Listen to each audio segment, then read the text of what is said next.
சுந்தரகாண்டம் அத்தியாயம் 9. அனுமன் வாளை எரித்தல் இலங்கை அழிதல். அனுமனின் கவலை. வேந்தன் சொல்லை கேட்டு அரக்கர் கூட்டம் வளரும் வாளை பற்றி துணி கொண்டு சுற்றினர். வானர ராஜனும் ஒன்று அறியாதது போல் வானோக்கி அரியணை மனதில் கொண்டான். அரக்கர் தம் உள்ளத்தி அனுமனின் வாளை பற்றியது. தீயாளியே தீர்ந்து போக தீயவன் குடிலை பற்றினான்.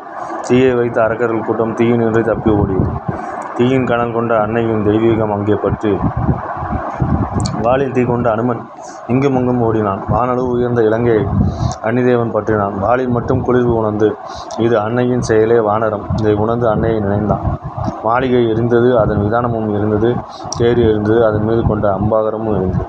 கொடி எரிந்தது, மதில் பற்றி மாளிகை மண்டபம் இருந்தது. அரக்கர்தம் பாடசாலை இருந்தது, அழிக்கும் ஆயுதம் இருந்தது. மூலம் புகை விண்ணை முட்டியது, மலையை ஒத்தது. அன்னம் காக்கை நிறம் கொண்டது, தடாகம் கனலில் காய்ந்தது. வெந்த அரக்கர்கள் கடலில் குதித்தனர், விலங்குகளுக்கு அறிந்தன. நொந்த வீரர்கள் ஓடினர், ஒளிந்தனர், வெந்து மடிந்தனர். காற்றினும் கடித்து தீ படர்ந்து வாயு தேவன் மருத்துவங்களை வீசினான். காற்றினும் கடித்து பறக்கும் புஷ்ப விமானத்தில் ஏகினான் ராம். பற்றுமீன் பற்றுமீன் அக்குரங்கை பற்றுமீன் எரியும் இலங்கை.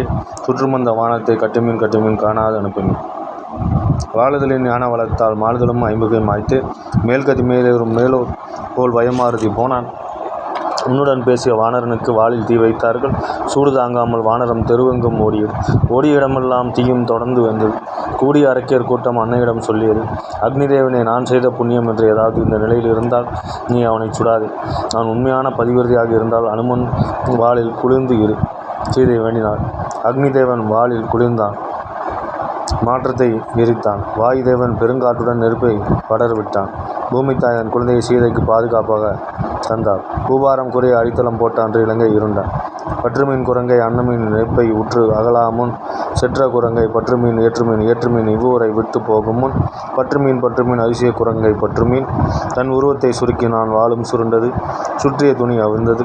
அரக்கர்களுக்கு பயம் வந்தது. பற்றிய நெருப்பு அணைந்தது. அனுமன் கடலில் நனைந்தபோது முற்றிய எண்ணம் அன்னையை சுற்றியது. மலையின் இருந்தபோது ஐயோகோ, என்ன தவறு செய்தேன், அன்னையை மறந்தேனே, அவள் இருக்குமிடம் என்னவாயிற்று அறியேனே, அரக்கர்களுக்கு பாடம் புகற்ற கோபத்துடன் நின்றேனே, அன்னை என்னை ஆளாலே ராகுவோ காத்திருந்தாலே ஈவனாகி கற்பு எனும் செந்தழல் பெய்து மாருதி வாளியை பேணிலே பொய்கொள் வஞ்சகப் புல்லர் புறம் எல்லாம் நொய்கொள் அலங்குலாக்கு அழிந்தன எல்லாம். ஆகா, என்ன அதிசயம் இது! மாருதியின் கனல் அரக்கர்தம் குலத்தை அழித்தது, மற்றும் எல்லாம் அழிந்தது. மரம் செடி கொடி அழிந்தது. இலங்கை உருமாறியது. மற்றது எல்லாம் அழித்து சீதை இருக்கும் இடம் தவிர. வானில் கந்தவர்கள் பேசுவது அனுமன் காதில் விழுந்தது. அன்னை உயிருடன் இருக்கிறாள். அனுமன் கவலை தீர்ந்தான். அன்னையை கண்டான். மீண்டும் ஆனந்தம் கொண்டான். உன்னால் ஆகாத காரியம் ஒன்றுண்டோ சொல். அன்னை வாழ்த்தினான். அப்பனே, அவரிடம் சொல்ல 30 திங்கள் உயர்ந்திருப்பேன்.